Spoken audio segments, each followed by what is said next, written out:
রস ঋতু ইউটিউব চ্যানেলে সকলকে স্বাগত জানাই। আজ আমি আলোচনা করব প্রাথমিক শিক্ষা উন্নয়ন পর্ষদ পরিচালিত প্রাথমিক শেষ পরীক্ষা বা বৃত্তি পরীক্ষার 2016 সালের প্রশ্নপত্র নিয়ে। বিষয় হচ্ছে সমাজবিজ্ঞান। তো এই পরীক্ষার পূর্ণমান থাকবে 100 এবং সময় দেওয়া থাকবে 2 ঘন্টা 30 মিনিট। এর বিগত সালের প্রশ্নগুলি তোমরা আমার চ্যানেলে পেয়ে যাবে এবং এর পরবর্তীকালের প্রশ্নগুলিও তোমরা আমার চ্যানেলে পেয়ে যাবে। সেগুলির লিঙ্ক আমি ডেসক্রিপশন বক্সে দিয়ে দেবো। 1 দাগ, শূন্যস্থান পূরণ করো। ক, জলের আরেক নাম ড্যাশ, জীবন। খ, মানুষ যখন ঘরবাড়ি বানানো শেখেনি তখন ড্যাশ ছিল তার থাকার জায়গা, গুহা। গ, জ্বর সারানোর ওষুধ গাছের ড্যাশ থেকে তৈরি হয়, ছাল। ঘ, খবর দেওয়া নেওয়ার জন্য যে পাখিকে ব্যবহার করা হতো সেটি হলো ড্যাশ, পায়রা। ও, প্রায় 1500 বছর আগে আমাদের দেশের ড্যাশ জানতেন পৃথিবী নিজের চারপাশে পাক খায়, আর্যভট্ট। চ, সৌরজগতের সবচেয়ে বড় গ্রহটি হলো ড্যাশ, বৃহস্পতি। চ, চাঁদে প্রথম পা দেন ড্যাশ, নীল আর্মস্ট্রং। বর্গের জ, মুগা রেশম মদ পাওয়া যায় ভারতে একমাত্র ড্যাশ, আসামে। ঝ, মাংসাশী প্রাণীদের খাদ্য ড্যাশ প্রাণীরা, তৃণভোজী। ন, ছৌ নাচে ড্যাশ পড়তেই হয়, উত্তর মুখোশ। যারা লোহার জিনিস তৈরি করেন তাদের ড্যাশ বলা হয় কামার। 2 দাগে বলেছে সংক্ষেপে উত্তর দাও। তো ঘ, সাঁতরাগাছি কোন জেলায়? হাওড়া জেলায়। সেখানে ঝিলের ধারে দেখা যায় এমন দুটি পাখির নাম লেখো। পিন্টিল ও হুইসলিংটিল। ও, জলদাপাড়ার দুটি নদীর নাম লেখো। এখানকার এক খড়গওয়ালা জন্তুর নাম কি? উত্তর, জলদাপাড়ার দুটি নদীর নাম হলো হলং নদী এবং তোরসা নদী। এখানকার এক খড়গওয়ালা জন্তুর নাম হলো গন্ডার।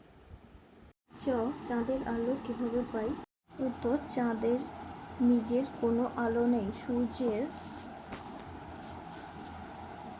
আলো তাদের ওপর পড়ে, চারিদিকে ছড়িয়ে পড়ে, এটাকেই আমরা চাঁদের আলো বলি। এইভাবে আমরা চাঁদের আলো পাই। ছ, ধ্রুবতারা কি?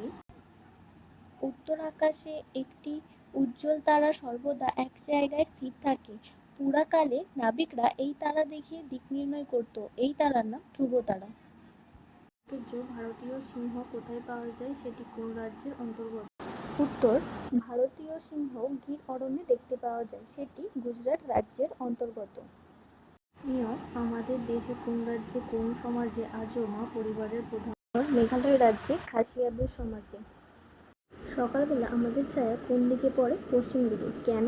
কারণ সূর্য পূর্ব দিকে থাকে, তাই আমাদের ছায়া পশ্চিম দিকে পড়ে। আমাদের ছায়ার পরিবর্তন হয় কেন? উত্তর, ছায়ার পরিবর্তন হয় কারণ সূর্য এক এক সময় এক এক দিকে থাকে, তাই আমাদের ছায়াও কখনো পূর্ব দিকে কখনো পশ্চিম দিকে পড়ে।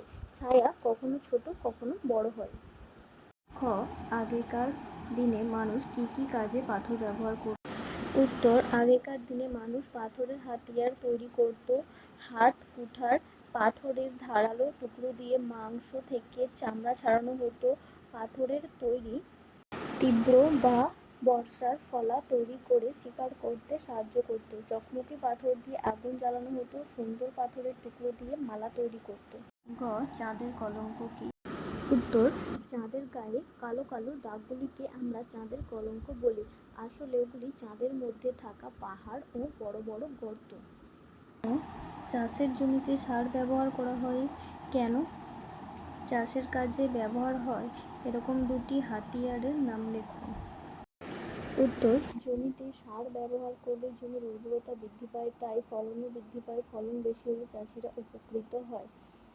চাষের কাজে ব্যবহৃত হয় এরকম দুটি হাতিয়ারের নাম হলো লাঙল ও কোদাল। চ, বড় শিল্প কাকে বলে? দুটি বড় শিল্পের উদাহরণ দাও। উত্তর, বৃহৎ শিল্প বলতে বোঝায় বড় শিল্প, অর্থাৎ যে সকল শিল্পে অধিক মূলধন, অনেক শ্রমিক বা লোকজন ও প্রচুর পরিমাণে কাঁচামাল ব্যবহার করে আধুনিক তথা উন্নত প্রযুক্তির সাহায্যে বিপুল পরিমাণ দ্রব্য বা পণ্য সামগ্রী উৎপাদন করা হয়, তাকে বৃহৎ বা বৃহদায়তন শিল্প বলে। দুটি বড় শিল্পের উদাহরণ হলো চা শিল্প, মোটরগাড়ি নির্মাণ শিল্প। ছ, দার্জিলিং এর মানুষের জীবিকা কি কি? উত্তর, দার্জিলিংয়ের মানুষের প্রধান জীবিকা চা বাগানে কাজ করা। এছাড়া বন থেকে কাঠ ও মধু সংগ্রহ করে জীবিকা নির্বাহ করেন। বিভিন্ন পর্যটকদের তাদের তৈরি জিনিসপত্র বিক্রি করে এবং দার্জিলিংয়ের বিভিন্ন জায়গা ঘুরিয়ে জীবিকা নির্বাহ করে।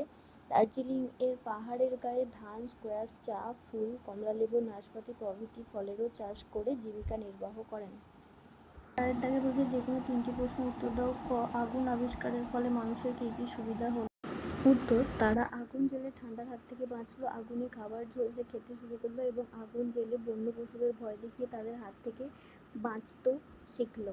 বন্যা থেকে বাঁচার জন্য কী করা হয়েছিল? উত্তর, নদীতে বাঁধ তৈরি করা হয়েছিল। টিকা লেখো।